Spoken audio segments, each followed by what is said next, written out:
Let's take a look at Tanjong Katong Girls Prelim 2022 Paper 2 Question 1b.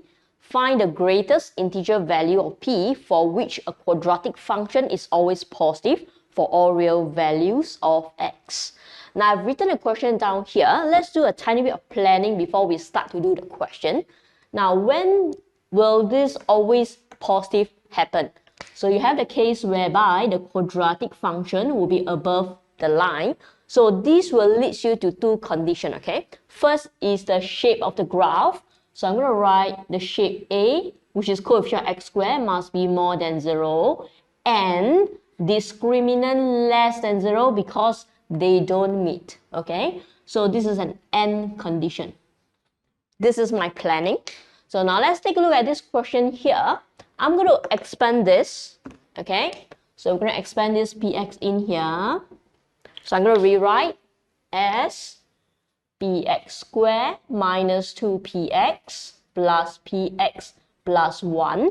Now some students, they will change this always positive word into an inequality sign, which is okay. So I'm going to place it in for you to see.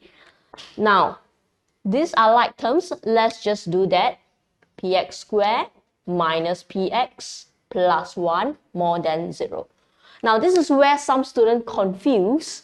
You are not going to solve a quadratic inequality. In this case, we are stating the condition that it will happen, okay? So what are the two conditions over here?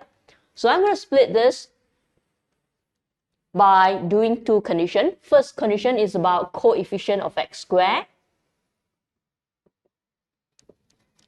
So in this case here, coefficient x squared is p, which will be more than 0.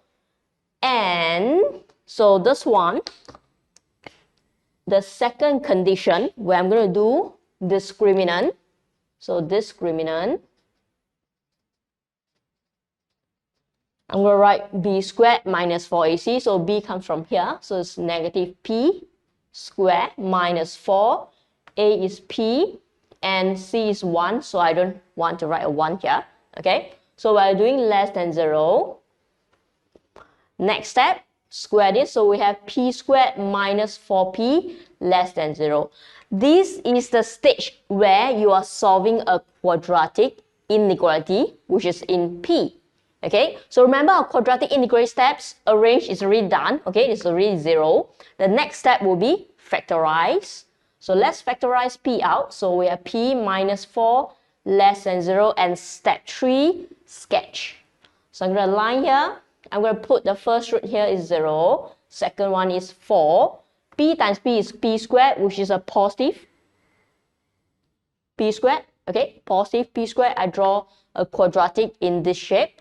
And we are now reading this curve, which is p squared minus 4p.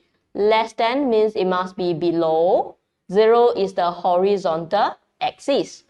Okay. So where is the curve below horizontal axis? I can't take these 2 points, so I can't take this. I can't take this. The curve below the line will be this part here.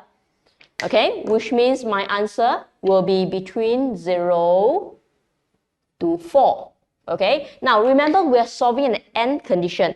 This and this. Let's make it a habit because usually students remember to do discriminant but forgot about the condition for coefficient of x squared. Let's just make ourselves remember all the time, okay? So let's do these two. Maybe over here, I'm going to put a number line, 0, 4. The first condition says that p must be more than 0. So I'm going to place more than 0. And second condition says that it must be between 0 to 4. So 0 to 4. And we end the condition, so which is this part here. So our answer will be between 0 to 4. But I have put a star there. You're supposed to answer what's the greatest integer value. So since I can't take 4, the greatest integer will be greatest integer p equals to 3.